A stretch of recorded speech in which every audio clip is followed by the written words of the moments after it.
I chose the boathouse because it didn't officially exist. No paperwork, no utilities, no listed address.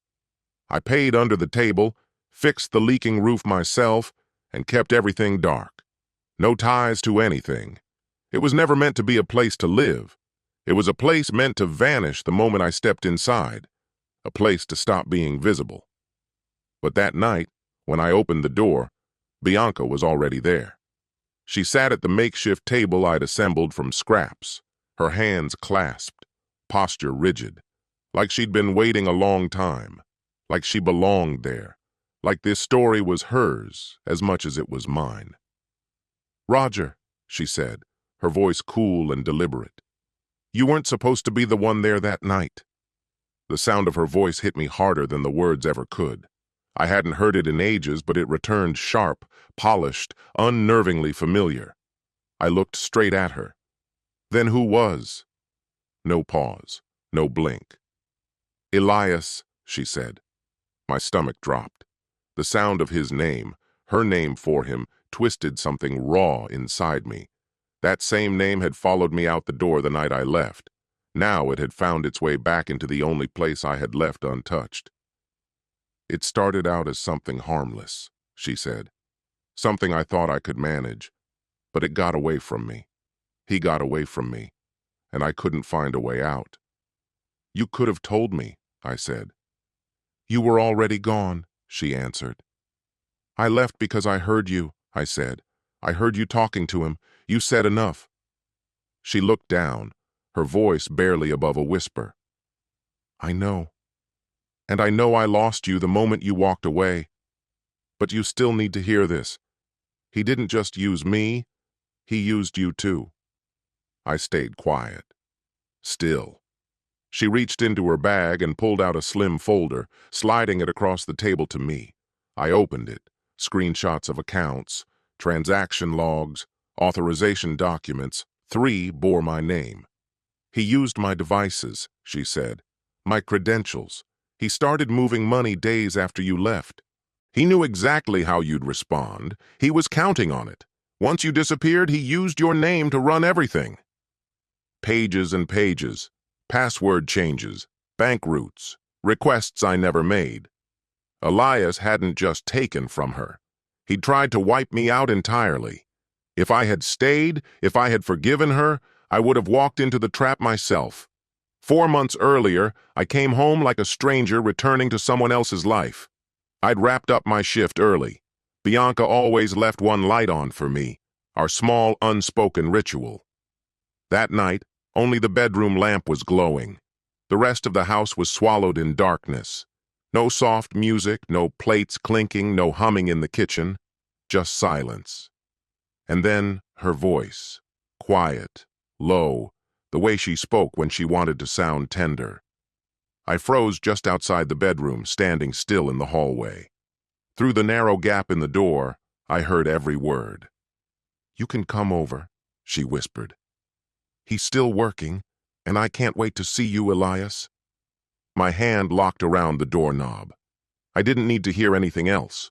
There was no room for doubt, no place for hope, no reason for delay. I pushed the door open. She sat on the bed, still dressed, her phone glowing in her hand. She looked up and smiled like I'd just come home a few minutes early, like nothing had happened at all. "You're early," she said. No surprise, no shame, just another line, rehearsed and ready. I looked at her, really looked, and saw everything. The calm she practiced, the distance, and the empty space where the truth should have lived. I didn't speak, didn't ask questions that didn't need answers, didn't scream, didn't break. I simply looked at her face one last time, like a photo I'd never look at again. Then I turned and walked away from the life I thought I had. I didn't sleep that night. I didn't stop driving. I kept going until dawn broke. By the time the sun was up, I was gone. No call, no letter, no scene. Some betrayals are too whole to explain. I left without a word, without a fight, without looking back. My clothes were still hanging in the closet. My badge sat on the kitchen counter. My name was still on the mailbox. I knew that if I spoke, I'd say something I could never unsay. So I didn't. I just drove. No destination. No map. Just one highway exit after another. Just silence and cold gas stations. I ditched my phone. Told no one. Paid cash for everything. Rooms with flickering lights, secondhand clothes, disposable phones.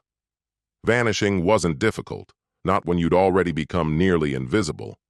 In the days that followed, I severed every remaining connection to the person I had been. I shut down my bank accounts, erased my digital footprints. The phone number I'd carried for 10 years was destroyed with a broken SIM card, tossed into a truck stop garbage bin like it had never mattered. I didn't just leave Bianca. I abandoned Roger Whitman entirely. The husband, the loyal friend, the man who believed faithfulness could outlast desire. That version of me was gone. The world went on turning, but I stepped off the carousel. For the first time in what felt like a lifetime, I lived in absolute quiet. I didn't refresh news feeds. I didn't picture Bianca's daily routine. I avoided thoughts of Elias, not by name anyway. But I couldn't escape the memory of that hallway, her voice in the dark, soft and certain, saying his name like it belonged to her. That moment clung to me, not anger, not grief, just her voice, lingering. I believed I'd erased every part of the man I used to be.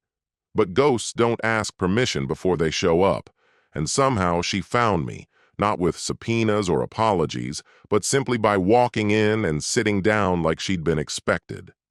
In the one place I thought I still owned in full, Bianca appeared. She hadn't come to haunt me. She wanted to resurrect what was left. The folder she brought with her changed everything. My signature forged.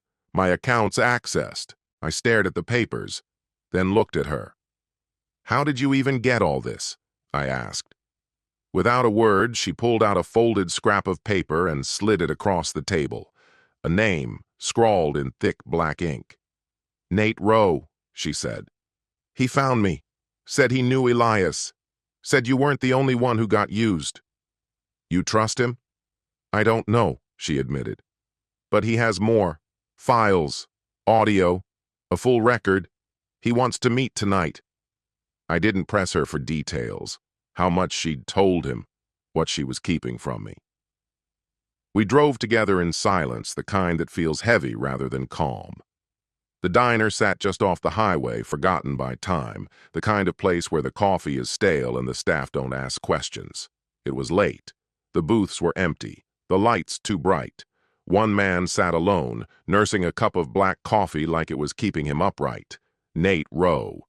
He didn't bother to stand as we approached, just lifted his eyes, sharp, lined with exhaustion. A man who'd seen too much and expected nothing. His coat was worn, his hands never quite still around the mug. I slid into the booth across from him. Bianca sat next to me, tense, her fingers laced too tightly. Rowe reached into his jacket and placed a flash drive on the table. "He did the same thing to my sister," he said. "Drew her in, drained her dry, framed her. She didn't make it out." I didn't speak. "She wasn't the only one," he added. "But she's the one who broke me." Bianca's voice was barely audible. "Why come to us?" Rowe looked straight at me. "Because you're still alive. Because you walked away before he could finish the job." He nodded at the folder. "That's the tip of it. This," he tapped the drive. "This is the rest." I looked down at it. Plain, small, but I could feel the weight of it already. Transfers, voice recordings, ledger trails, messages, dates, he explained.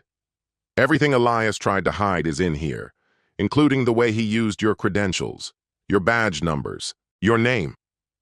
"He forged it all?" I asked.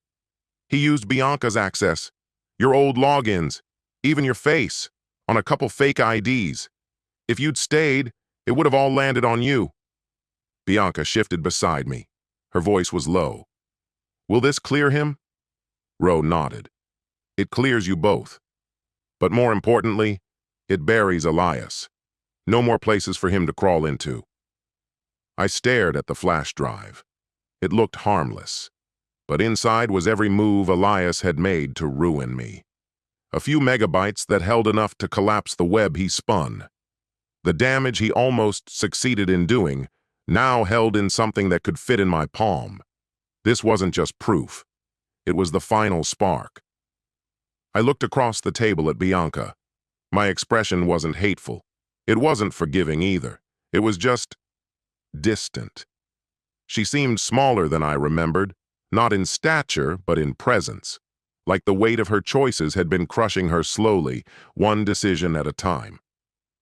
"You didn't just cheat," I said. "You brought him into our lives. You let him come so close he nearly erased me." Her eyes met mine. She didn't argue. She didn't explain. She didn't try to deny it. She gave a single, deliberate nod, slow, as if those words had echoed in her mind long before I ever spoke them aloud. "I know," she said, and I believed she did. She wasn't seeking forgiveness. That need had passed. She didn't try to justify her choices or soften the damage they caused. I think she understood in her own quiet way that whatever window had once existed to make things right had long since shut. There was no speech left that could stretch far enough back to undo it all. But this part, this ending, she could still allow. I glanced at the flash drive on the table, untouched, inert, but loaded with consequence. My name was etched into its metadata, literally and unmistakably. I picked it up, tucked it into my jacket pocket, and rose from my seat. "We're finished," I said. She didn't get up. She didn't speak. She only watched as I walked away. By the next morning, the files were sent. No explanation, no signature, no hint of where they came from. Just the truth, delivered straight to state auditors, federal agents, the compliance office at her former employer, and the multi-state task force focused on financial fraud. The fallout came fast. Within 2 days, Elias Moretti's name was splashed across headlines. Charges were filed, assets frozen, accounts seized. The man who once pulled strings from behind the scenes now stood handcuffed beneath bright lights. The manipulator who used charm and stolen credentials to wreck lives had finally been dragged into daylight. He didn't just lose his access to money. He lost the shadows he'd hidden in. He lost the illusion. He lost everything. And somewhere, off a quiet stretch of highway in a quiet booth, I reclaimed what he thought he could take from me. Bianca never called me after that. I never reached out. There wasn't a cinematic farewell, no long goodbye spilled across a shared table. No stormy argument, no pleading in the driveway. We met in a sterile office, signed the divorce paperwork, and walked away without a handshake. It was done. Truthfully, it had been over long before the ink dried. Neither of us cried. Neither of us offered parting words. There was nothing left to say that hadn't already been said, or deliberately left unsaid. The silence we shared no longer stung. It simply existed. About a week later, someone from my old firm mentioned in passing that Bianca had lost her job. No formal charges were brought against her. Still, the damage had been done. Her name showed up in too many messages. Her credentials had opened too many doors. It didn't matter that she hadn't been prosecuted. She was stained by association. The industry she once owned quietly shut her out. The same colleagues who praised her brilliance stopped answering her emails. The friends who toasted us at our wedding slowly unfollowed her one by one. There was no scandal, no eruption. Her downfall was quiet, methodical, the kind that doesn't make the news, but erases you anyway. She wasn't destroyed, but she was marked. And I think that mark is what lingered for her the longest. I never asked where she went after it all, whether she stayed in the city or vanished into something new. I didn't search. I didn't wonder. It wasn't out of malice. I'd simply detached. Her story had become something I no longer belonged to. She had chosen her road, and I'd walked away from it. I sold the boathouse.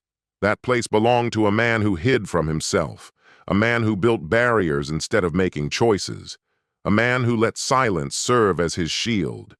I wasn't that version of myself anymore. I had no use for the refuge he once called safe. Now I rent a small place near the edge of town. It isn't grand, barely larger than the old boathouse, but in every way that matters, it's something else entirely. No concealed doors, no sagging beams, no blacked-out windows. It has working lights, a lease in my name, and my initials on the mailbox. I keep the lights on. Some nights I sit near the window and watch the street. Nothing dramatic ever passes by. A car now and then. Someone walking a dog. Leaves shifting in the hedges. But there's calm in it. A rhythm I didn't know I'd been missing. I don't keep a photo of Bianca. Not because I resent her. I don't.